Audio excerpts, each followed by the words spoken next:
তালের সিজন চলে যাচ্ছে আর এখনই সময় তাল দিয়ে মজার মজার পিঠা খাওয়ার। প্রতিবার তো আমি পিঠা বানাই, কিন্তু এইবার তানিশা পিঠা বানিয়ে আমাদের সবাইকে খাওয়াবে। পিঠা বানানোর জন্য যা যা লাগবে সবকিছু তানিশা এখানে নিয়ে নিয়েছে।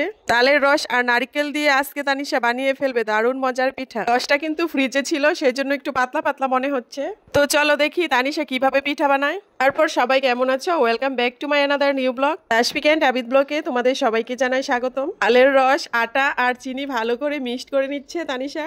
রান্নাঘর থেকে মনে হয় আমি একটু ছুটি নিতে পারবো এখন, কারণ যখন তখনই তানিশা রান্না করার জন্য বায়না ধরে।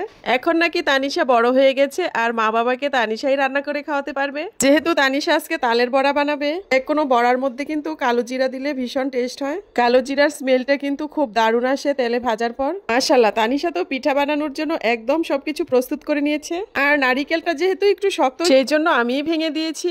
তালের বড়ার মধ্যে যদি কামড়ে নারিকেল না পড়ে তাহলে তো খেতে একদমই ভালো লাগে না। নারকেলটা কিন্তু তানিশার ভীষণ পছন্দের। সব পিঠাতেই তানিশা চায় নারকেল এড করতে, কিন্তু নারিকেল এত দাম, কিনে আনার মতোই না। এই একটা নারিকেল আমার কাছ থেকে 100 টাকা নিয়েছে, আর এক জোড়া নারিকেল নাকি 200 টাকা। তাই আমি ভাবলাম যে একটা নারকেলই নিয়ে যাই। আর শীত আসলে কিন্তু নারিকেলের দাম বেড়ে আরো দ্বিগুণ হয়ে যাবে। যেহেতু আমি নারিকেলটা কুড়াবো না, সেই জন্য কেটে এরকম টুকরো টুকরো করে দিয়েছি। আর গোলাটা করে তানিশা একটু লবণটা টেস্ট করে দেখছিল ঠিক আছে কিনা।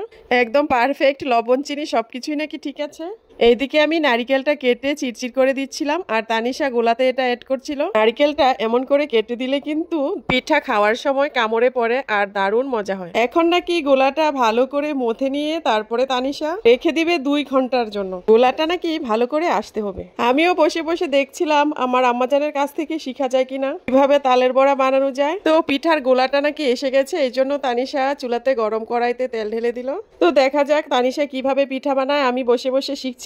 রান্না করতে নাকি তানিশার কাছে অনেক বেশি ভালো লাগে। তো দেখি রাঁধুনিটা কিভাবে রান্না করে আমাদেরকে আজকে খাওয়ায়। তানিশা তো গোলাটাই ঠিকঠাক মতো তেলে দিতে পারছিল না, তারপরেও নতুন অবস্থায় যেরকম পেরেছে আলহামদুলিল্লাহ।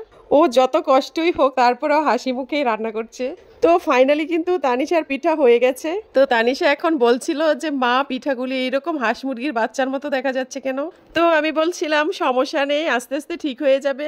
সাহস করে বানাতে এসেছো, এটাই বড় কথা। তারপর বাকি যে পিঠাগুলো, এইগুলি সব আমি বানিয়ে দিয়েছি।